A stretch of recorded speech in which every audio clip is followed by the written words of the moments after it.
수백 조각의 쇠비늘을 덧댄 것 같은 갑옷을 입고 당신은 고층 건물 옥상에서 떨어진다. 머리부터 바닥에 부딪혔는데도 죽지 않고 다시 비상계단을 걸어오른다. 다시 옥상에서 서슴없이 낙하한다. 이번에도 죽지 않고 비상계단을 오른다. 한 번 더 떨어지기 위해서. 이 문장은 한강 작가의 소년이 온다에서 증언하는 고통입니다. 주인공이 몸서리쳐지는 예전의 기억을 지울 수 없는 현재의 고통으로 여전히 겪으며 거듭거듭 악몽으로 마주하는 한 장면입니다. 소년이 온다는 1980년 5월 광주 시민들이 겪었던 믿을 수 없을 만큼 잔인하고 절대로 믿고 싶지 않을 만큼 비현실적으로 가혹한 역사의 하루하루를 적고 있습니다.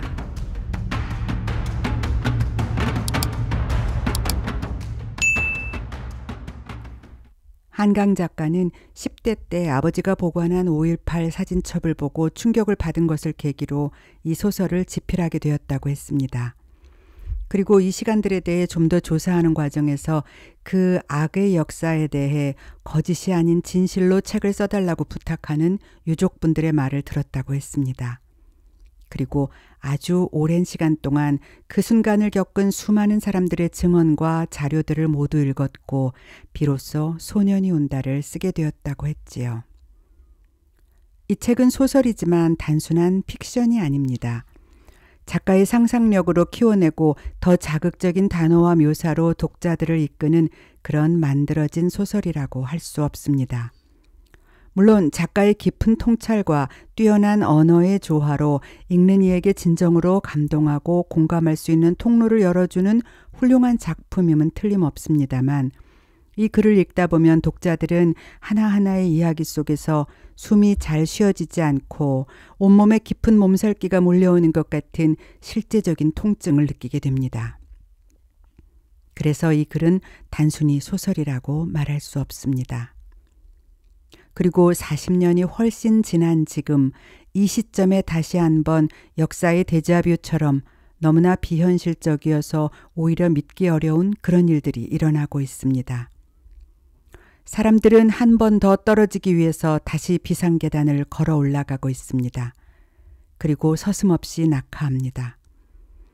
역사는 비정하게 되풀이되고 있지만 그걸 대하는 사람들은 죽지 않고 숨지 않고 더욱 강하게 다시 회복의 힘을 내고 있는 것을 봅니다. 이 책을 읽으면서 그 안의 줄거리와 등장인물이 처한 상황들이 그 시절 제가 보고 느꼈던 모습과 여러 곳에서 겹쳐졌습니다. 그래서 더더욱 크고 무거운 하지만 오히려 더 크게 되살아나는 뜨겁고 밝은 무언가를 봅니다. 이 영상의 많은 부분은 저의 이야기로 채워질 것 같습니다. 작가가 서술한 고통과 분노, 안타까움과 길게 이어지는 통증, 그리고 그 안에서 숨어나는 희망에 대해서는 스스로 독자가 되어 직접 책을 들고 천천히 읽어보셔야만 제대로 알 수 있을 것이라고 감히 말씀드립니다. 그래서 이 작품은 단순한 내용 전달로는 그 감동과 깊은 울림을 표현할 수 없습니다. 책의 줄거리를 기대하고 영상을 보기 시작하신 분들의 너른 이해를 구합니다.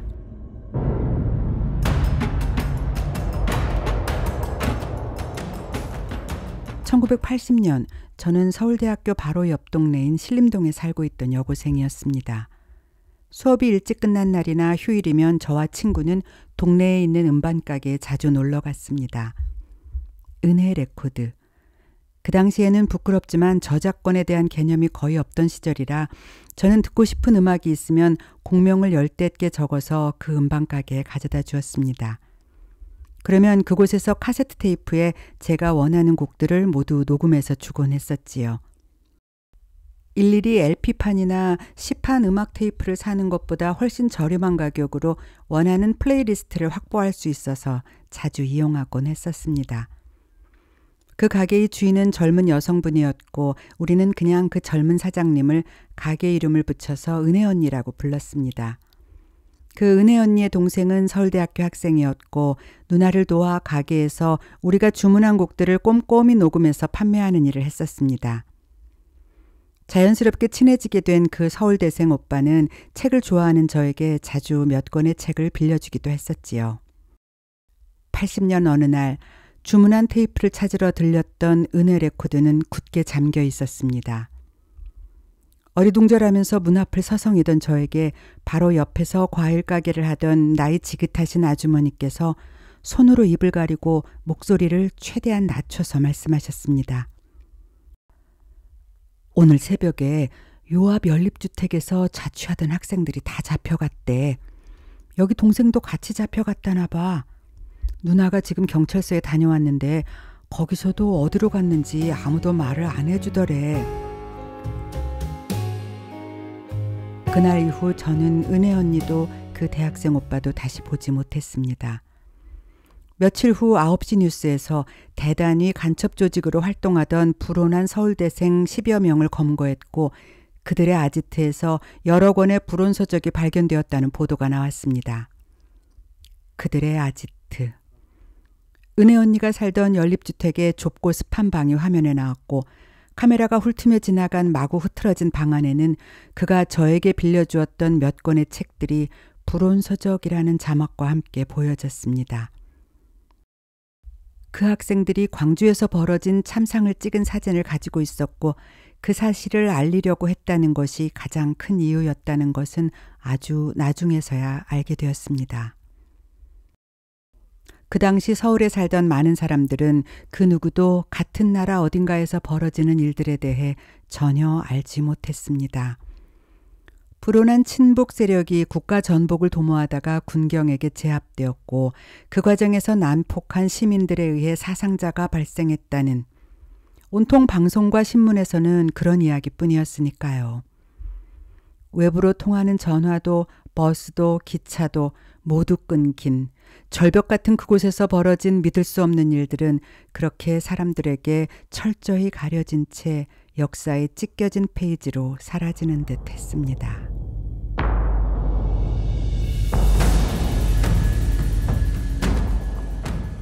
소설 3장에서 출판사 직원인 그녀는 책이 출판되기 전 검열을 받으러 원고를 가지고 시청 검열과에 갑니다. 그 당시에는 어떤 출판물이든 출판되기 전에 검열이라는 것을 받아야만 되는 시절이었습니다. 내용 중에 조금이라도 정권에 거슬리는 부분이 있으면 해당 원고에 시커멓게 먹줄을 그어서 해당 내용이 출판되는 것을 금하는 행위가 검열이라는 이름으로 휘둘러지던 시절이었지요. 도입부 10페이지 정도는 절반 이상의 문장들의 먹줄이 그어져 있다. 50페이지를 넘어가자 선을 긋는 것이 수고스러웠는지 잉크에 담근 롤러로 페이지 전체를 검게 지워놓았다. 무거운 마음으로 검열을 마친 원고를 들고 사복경찰이 서 있는 정문을 빠져나오며 그녀는 앞쪽에 드문드문 살아남은 문장들을 머릿속으로 더듬습니다. 당신들을 잃은 뒤 우리들의 시간은 저녁이 되었습니다. 우리들의 집과 거리가 저녁이 되었습니다. 더 이상 어두워지지도 다시 밝아지지도 않는 저녁 속에서 우리들은 밥을 먹고 걸음을 걷고 잠을 잡니다. 3장에는 수배 중인 지인의 행방을 말하지 않는다는 이유로 그녀가 뺨에 실핏줄이 터질 정도로 7대의 따귀를 연달아 맞는 장면이 소름 끼치게 선명한 표현으로 나옵니다. 그리고 그녀는 퉁퉁 부은 얼굴을 목도리로 대충 휘감고 검은 먹줄로 온통 뒤덮인 원고를 받아든 채 날이 밝으려면 아직도 먼 그 길을 걸으며 그날의 광주를 이렇게 다시 기억합니다.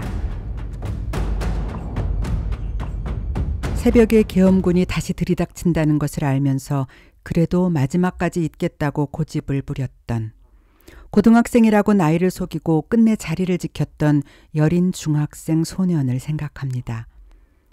도청에 줄줄이 안치된 이유도 없이 죽은 시민들의 시신을 생각합니다. 이 소년은 그때 그곳에서 죽어야 했지만 그날을 지나온 수많은 사람들 머릿속에 이렇게 타박타박 작지만 튼튼한 걸음으로 수시로 찾아왔던 것입니다. 그리고 이 순간 저는 제 기억 속에 떠오르는 또 한 명의 소년을 생각했습니다. 투박한 강원도 사투리로 아주 가끔씩만 대화에 섞이던 작은 체구의 아이. 같은 과 입학 동기이지만 별로 이야기 나눌 일이 없어서 건성으로 알고 있던 그 아이는 친하게 지내던 고향 선배가 시국사범으로 수배되자 수시로 경찰에 취조를 받습니다. 내가 잘 모르는데 뭐라고 말하나? 나 진짜 모르는데 그 형 어디 있는지. 복도에서 형사들과 이야기를 마치고 강의실로 들어오면서 투덜대듯 혼잣말을 했던 그 아이는 결국 어느 날 동아리 모임을 마치고 나오다가 사복경찰 2명에게 양팔을 붙잡혀 학교 밖으로 끌려나갔습니다. 아직 캠퍼스에 꽃잎이 드문드문 매달려 있던 늦은 봄날에 끌려간 그 아이는 그 학기 기말고사를 볼 때까지 돌아오지 못했습니다. 그리고 학사 경고가 2번 누적되면 무조건 군대에 가야 한다는 그 당시의 원칙에 따라 그는 그해 가을 어느 날 구치소에서 나오자마자 어느 오지 부대로 입소하게 됩니다. 강제 징집을 막아주기 위해서 교수님들은 구치소에 있는 동안 이 친구가 출석하지 못한 수업과 보지 못한 시험 대신에 상시평가 점수로 학사 경고를 피할 수 있게 애써주셨지만 경찰의 강압적인 요구로 그조차 철회될 수밖에 없었습니다. 몇 달 후 저는 그가 정신질환으로 복무기간을 채우지 못하고 전역해서 정신병원에 보호 입원되었다는 소식을 듣게 됩니다. 그를 찾아간 몇몇 친구들은 처참한 그 친구의 모습을 보았다고 했습니다. 친구들이 마주 앉으려고 그의 앞에 있는 의자를 당기자 벌벌 떨면서 테이블 밑으로 기어들어가서 엉엉 울며 제발 제발 저는 아니에요. 진짜 저는 몰라요를 계속 되풀이했다고. 청계천 시위를 마치고 학교에서 마주쳤을 때 투박하지만 순진한 얼굴로 불쑥 김밥 한 줄을 내밀며 씩 웃던 얼굴이 떠올라서 저는 너무나 가슴이 아팠습니다. 그 후 그 친구의 부고를 듣게 된 것은 서울올림픽 개막식 즈음이었습니다. 손에 손잡고를 부르며 온 국민이 무대 위에서 만세를 부를 때 그 친구는 쓸쓸히 혼자 먼 길을 떠났습니다. 소설 속 동호나 정대처럼 특별할 것 없는 일상을 살아가던 아이였는데 얼결에 눈앞에서 죽어간 친구를 본 것이 너무나 두렵고 믿고 싶지 않았던 그 여린 소년 동호의 영혼처럼 남겨진 목숨이 오히려 치욕스럽고 괴로워서 오랜 시간을 끝내 악몽처럼 살아온 그곳의 수많은 사람들처럼 그는 괴로워했고 두려워했습니다. 꽃잎 흩날리던 문과대 앞의 커피 자판기 앞에서 색바랜 벽에 매년 첫눈 내린 날짜를 써놓았던 학교 앞 첫눈 사장님 막걸리집에서 저는 조용히 불쑥불쑥 그의 목소리를 기억했습니다.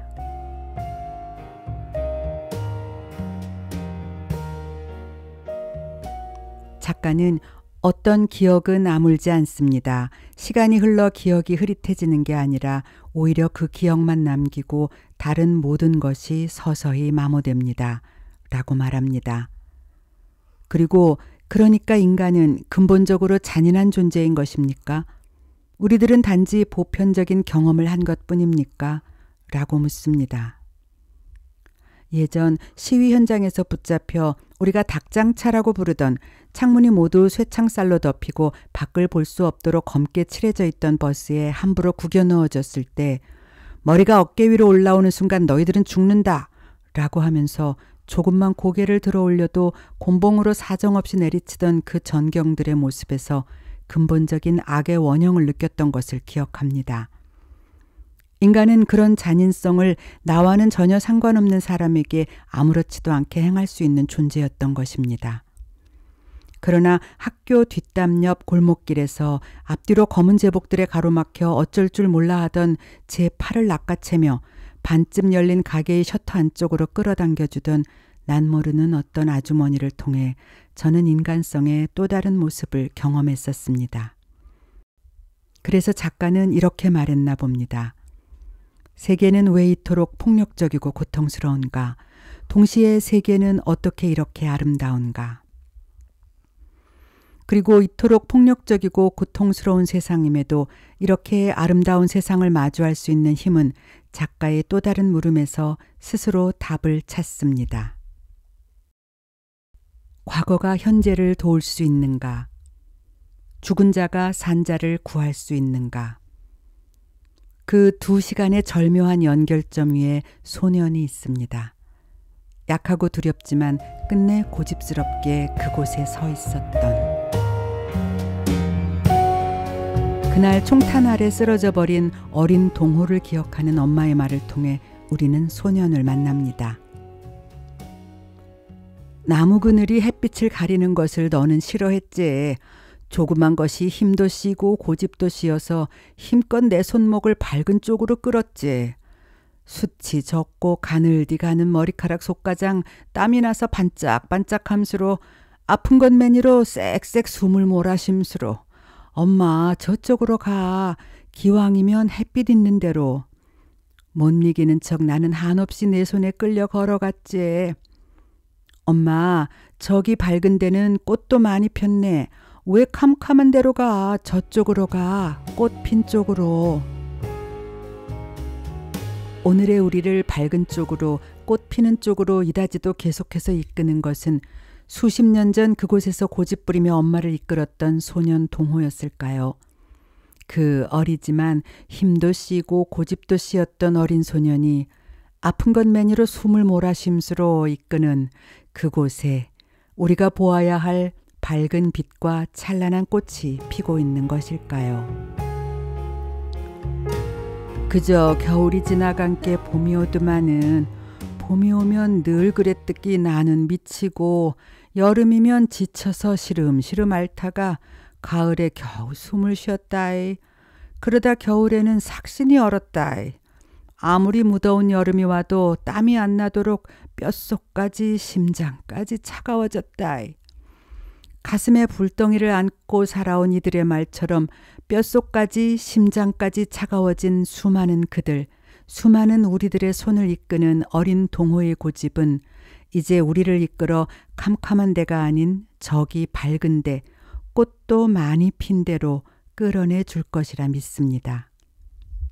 그렇게 소년은 오늘 또다시 우리에게 옵니다.